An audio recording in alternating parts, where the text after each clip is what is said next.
Hey, we started talking about finger picking or finger style.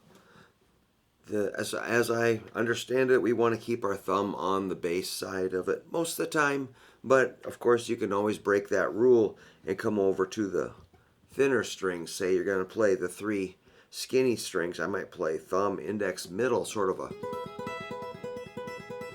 thumb, index, middle.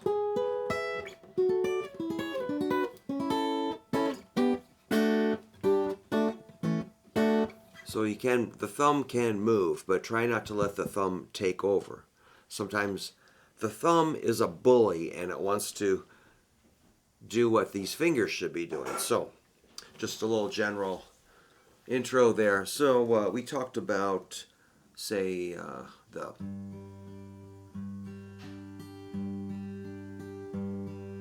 general layout of thumb, index, middle, ring, thumb on the bass, these three fingers on the three thinnest strings, and just playing in order.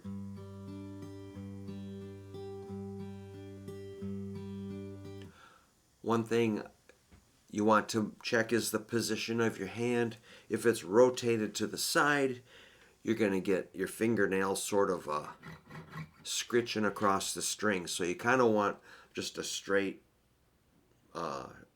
shot where you're just lifting up into the string without your fingernail kind of cutting across.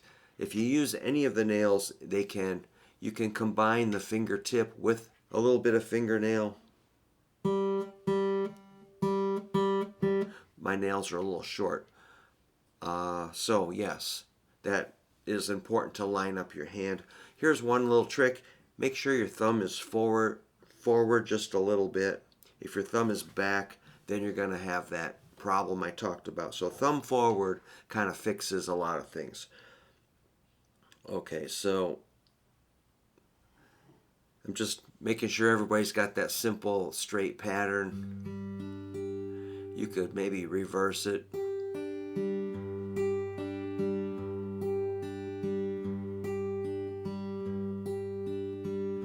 I wouldn't really use that as a pattern, but just to, we're just trying to get your hands moving here. Let's do a C chord. So of course, with a C chord, your thumb has to be kind of the intelligent. It's got to know some note theory or some note names. So thumb will select the fifth string. So you get your C note.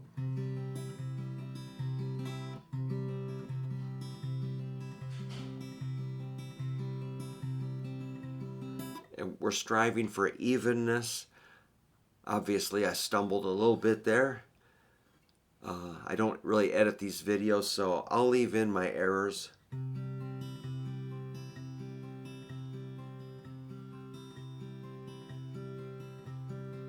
We could do the classic I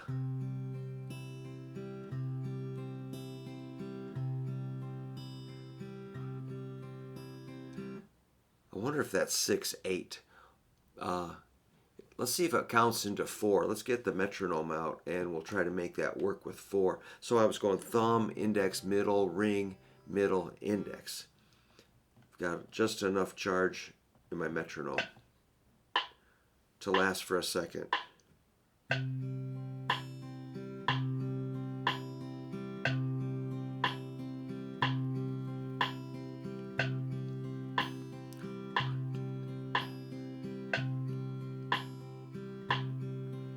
I'm counting 1, 2, 3, 4. 1, 2, 3, 4. So I guess those would be triplets.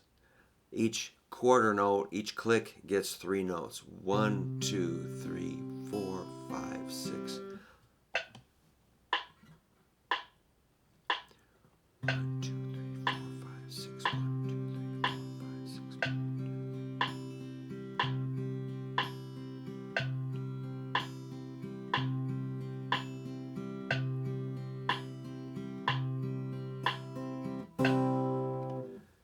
So I guess maybe you could call that 12/8 time.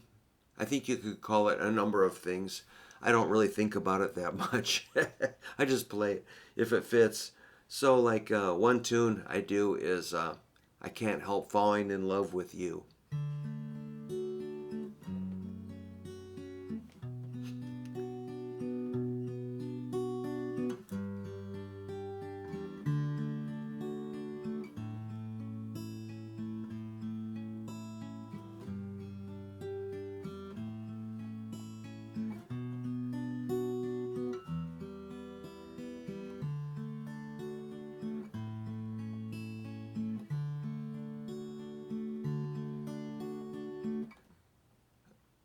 Yeah, I learned that one playing it in a country band in the 80s when I was in college. I really kind of enjoyed playing that song. You could do different things with it, but so I was just, you know, D, F sharp minor, B minor, G, D, G, A, B minor, E minor, D, A, D, doing that picking thing. So if you like that pattern, it's thumb, index, middle, ring, middle, index.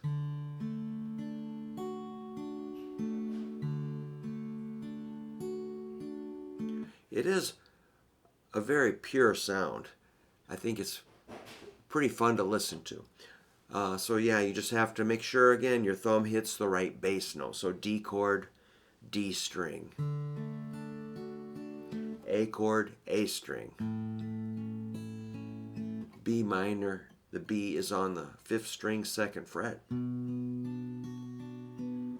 Back to the G. Big string, 3rd fret, D, 4th string, A, 5th string. G is 6th string, A, 5th string, B minor, 5th string, E minor, 6th string, D, 4th string, A, 5th string, D, 4th string. I probably have that written out as a PDF if you would like to see that, but I think you can probably write it out yourself or just remember the chord progression or sound it out. There is a bridge to that. Let me know if you want that part. So that's a really good pattern. Pretty common. One, if you want to just forget the chords, you could just do this E minor like this.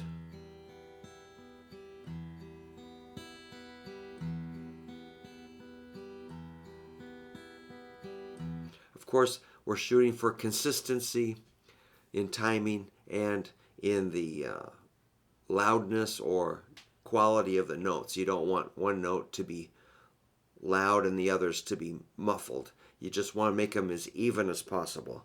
With this guitar, the low E is really sensitive. I got to get that fixed. If I hit it too hard, it buzzes. So I have to be really careful.